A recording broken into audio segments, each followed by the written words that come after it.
I'm Claire Dialilin. I'm Eliza Nicole P. Diaros. I'm Princess Faith Ayengito. I'm Brennan J. Padilla. And I'm Shanapi Dongines. Magbabalita, Brandon J. Padilla. Nagbabalita, Brandon J. Padilla.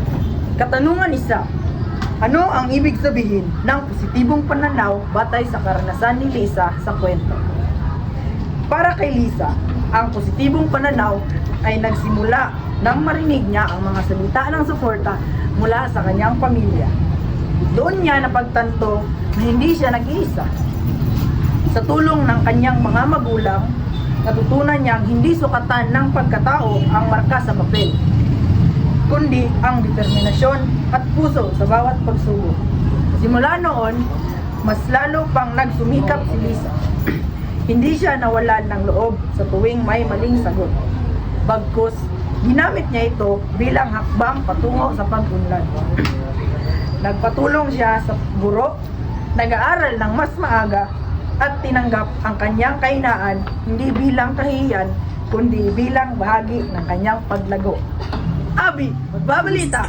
Nagbabalita, tumama. Question number 1. Ano ang ibig sabihin ng positibong pananaw batay sa karanasan ni Lisa sa kwento? Batay sa karanasan ni Lisa sa kwento, hindi ibig sabihin na dahil nabigo tayo nung una, hindi na tayo pwedeng bumangon at magtagumpay. Dahil ang totoong positibong pananaw ang kakayahan natin bumangon sa gitna ng hamon. Ang pagpili na magpatuloy sa kabila ng kahirapan at ang paniniwala na may mabuting patutunguhan ng ating pinaghirapan.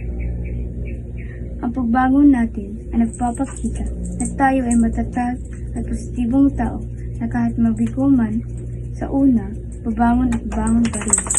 Laging tandaan, ang pagiging positibo ay hindi nangungulugang wala na tayong problema. Dahil ang pagiging positibo ay nagpapakita na marunong tayong pumarap at bumangon sa mga hamon na may pag-asa, tapang at masayang puso. Dungginis, magbabalita. Dongines, nagbabalita. Question 2. Paano nakaapekto ang mga salita ng mga magulang ni Lisa sa kanyang pag-uugali at pananaw sa buhay? As Lisa heard her parents' advice, her heart felt warm and love when Lisa heard their advice. Lisa started to change his life and enhance. Realize you don't need to be perfect, catch up and be better than everyone else and live like a normal and try to enjoy your life. Inggito, magbabalita. Inggito, nagbabalita. Ikatatlong tanong, bakit mahalagang may gabay at suporta mula sa pamilya lalo na sa panahon ng pagsubok?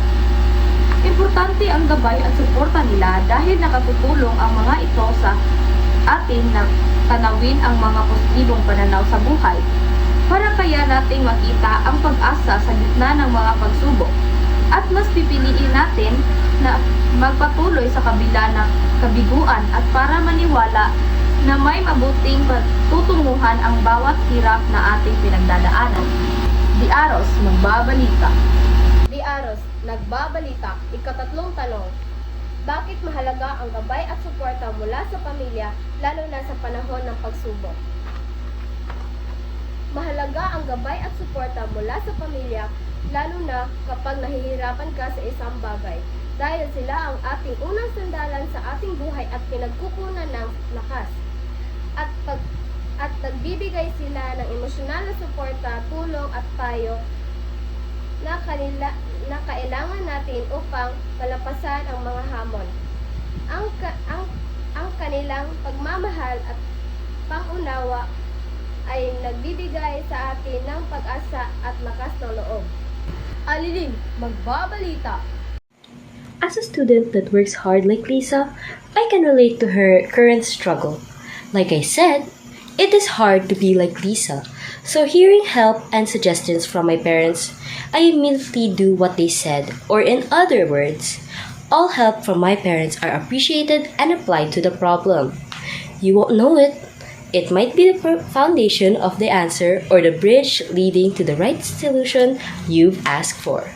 Once again, Brianna Kate Mama. I'm Karen Claire D. Alilin. I'm Eliza Nicole P. Diaros. I'm Princess Faye Dingito. I'm Brandon J. Padilla. And I'm Samuel P. Dugines. And we are the Group 3.